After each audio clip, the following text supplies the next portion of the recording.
పోస్టులను ఖచ్చితంగా అమ్ముకున్నారు. ఎందుకంటే మన దగ్గర ఆధారాలు ఉన్నాయి. ఎందుకంటే ఒక టీవీ లైవ్లో కూడా నడుస్తుంటే కొండా సురేఖ డైరెక్ట్గా ఎవరు మంత్రి శ్రీధర్ బాబుకి అన్న మా అన్న కొడుకు బీటెక్ పాస్ అయ్యిండు, ఉద్యోగాలు ఇవ్వడం అని చెప్పేసి లైవ్లోనే మాట్లాడుతున్నారు. ఇక్కడ క్లారిటీగా అర్థమైపోయింది కదా, శ్రీధర్ బాబు కొండా సురేఖ వాళ్ళే ఈ పోస్టులను తీసుకున్నారు.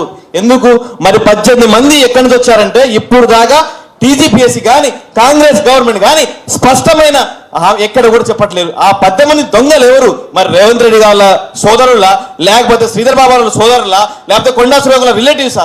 ఆ 18 మంది దొంగలు కూడా వాళ్ళే, ఆ కాంగ్రెస్ ప్రభుత్వం వాళ్ళే. కాబట్టి ఇంకోటి, గత ప్రభుత్వంలో జస్టిస్ మాధవలత గారు రీ ఎగ్జామ్ పెట్టమని చెప్పింది.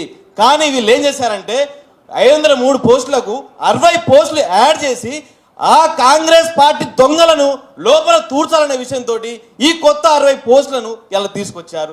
ఇలా 523 పోస్టులకు ఇలా ఎగ్జామ్ పెడితే ఒక 150 క్వశ్చన్లు కూడా తయారు చేయని ఒక టీజీపీఎస్సీ సిగ్గుచేటు.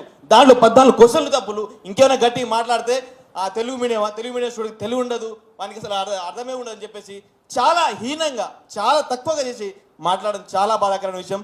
ఒకటి గుర్తుపెట్టుకుని రేవంత్ రెడ్డి గారు, ఈ కాంగ్రెస్ ప్రభుత్వం రావడానికి బస్ యాత్ర చేసిన నిరుద్యోగి నేను, ఆ బస్ యాత్ర కన్వీనర్ నేను.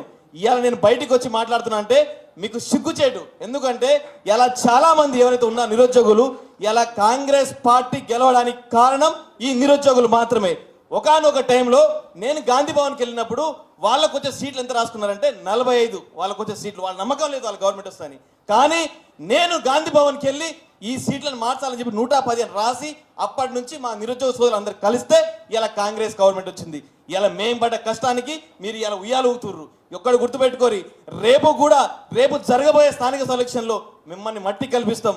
రేపు ఏ దశలో ఎలక్షన్స్ వచ్చినా కూడా మిమ్మల్ని మట్టి కల్పించే ప్రయత్నాలు మా నిరుద్యోగ సోదరులు తీసుకుంటారు. అదేవిధంగా GO 29 అందరూ మాట్లాడుతున్నారు. GO 29 కాదయ్యా, మన రిజర్వేషన్ తీసేస్తున్నారు.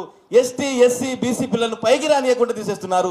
మీరు ఒకటి 29 విషయం మన తల్లిదండ్రులకు ఎవ్వరికి తెలియదు. 29 అంటే ఒక నెంబర్ అనుకుంటున్నారు. అట్లా చెప్పకండి ప్లీజ్. ఇది రిజర్వేషన్లు తీసేస్తున్నారు.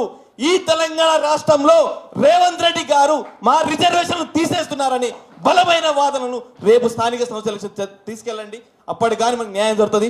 ఒకవైపు రాహుల్ గాంధీ ఏమో రెడ్ బుక్ చూపించుకుంటూ, రాజ్యాంగం చూపించుకుంటూ అన్ని ప్రతి వారికి రిజర్వేషన్ కల్పించాలనుకుంటే, కానీ ఇక్కడ ఉన్న రేవంత్ రెడ్డి గారు రిజర్వేషన్లను తూట్ల పొడుస్తున్నారు. కాబట్టి దయచేసి మీరు 29 గురించి మాట్లాడకండి. రిజర్వేషన్లు తీసుకుంటున్నారు, రిజర్వేషన్లు తీసేస్తున్నారనే ఒక విషయాన్ని, బలమైన వాదనని రేపు జరగబోయే స్థానిక ఎలక్షన్లో తీసుకెళ్లాలని మా నిరుద్యోగ సోదరులు మిత్రులకు